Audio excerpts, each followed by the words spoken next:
పాపం కవిత గారికి ఊరికే కూర్చుంటే ఎక్కడ టైంపాస్ అవుతలేదు కావచ్చు. నిర్మలా సీతారామన్ గారు ప్రవేశపెట్టిన బడ్జెట్పై ఏదో ఒక మాట మాట్లాడాలని చెప్పేసి, ఏదో రకంగా పుల్ల పెట్టాలని చెప్పేసి ఆమె ఇట్లా కామెంట్ చేస్తున్నారు. బీజేపీ 8 ప్లస్ కాంగ్రెస్ 8 = 0 అని చెప్పేసి ఎక్స్ వేదికగా వారు ట్విట్టింగ్ చేసిండ్రు. ఆమె ఏమంటున్నారంటే ఆసక్తికరమైన పోస్ట్ పెట్టిండు. ఎట్లా అంటే ఇటు 8 మంది 0 అంటున్నారు.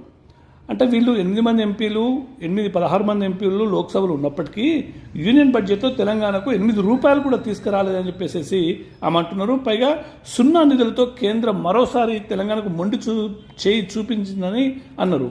అలాగే పసుపు బోర్డు ఏర్పాటు చేశామని గొప్పలు చెప్పుకుంటున్న బీజేపీ ప్రభుత్వం ఒక్క పైసా కూడా కేటాయించలేదని తెలిపింది. నిజామాబాద్ రైతాంగాన్ని మరోసారి మోసం చేశారని ధ్వజమెత్తిండ్రు. నిధులు లేని పసుపు బోర్డు ఎలా పనిచేస్తుందని, ఏం పరిశోధనలు చేస్తుందని ఆమె ఎద్దేవా చేసింది.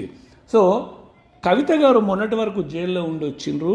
ప్రస్తుతం ఏమో పాపం ఆమెకు ఎక్కడ పనిపాట లేనట్టుంది. ఏదో ఒక రాయి కేంద్ర ప్రభుత్వం మీద వేయాలి కాబట్టి వేస్తున్నారు. ఇప్పుడంటే వీళ్ళకు 8+8 అని అంటున్నారు. మరి వీళ్ళకి ఒకప్పుడు దాదాపుగా 10కి పైగా ఎంపీలు సీట్లు ఉన్నాయి కదా. మరి అప్పుడు వీళ్ళు ఎన్ని లక్షలు కోట్లు తెలంగాణకు తీసుకొచ్చారు కేంద్ర బడ్జెట్ నుంచి అన్నది ఒక్కసారి వీరు కూడా పాపం ఆత్మావలోకనం చేసుకుంటే బాగుంటుంది. వీళ్ళ నాన్నగారు అప్పుడు సీఎం ఉన్నాడు, మరి వీళ్ళ అన్నగారు అప్పుడు మినిస్టర్ ఉన్నాడు.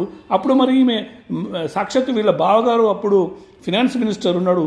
మరి వాళ్ళని అప్పుడు ఎందుకు నిలదీయలేదు, ఇప్పుడు మాత్రమే ఎందుకు నిలదీస్తున్నారు? ఇట్లాంటి పనిపాట లేని విమర్శలు చేసే కంటే పనికొచ్చేది, తెలంగాణ ప్రజలకు పనికొచ్చేది ఏదైనా చేస్తే పాపం ప్రజలు మిమ్మల్ని గుర్తుపెట్టుకుంటారు, లేదంటే మిమ్మల్ని ప్రజలు మర్చిపోతారని చెప్పేసి అప్పుడప్పుడు ఇట్లాంటి పుల్లలు వేస్తూ ఉంటారు వీళ్ళు. ఆ పాపం 6 నెలలు జైల్లో ఉండొచ్చేవరకు ఆమె ఆలోచన విధానం కాస్త తేడా అయిపోయిందని చెప్పేసి ప్రజలు అనుకుంటున్నారు. మరి ప్రజలకు వీళ్ళు సమాధానం చెప్తే బాగుంటుంది కదా.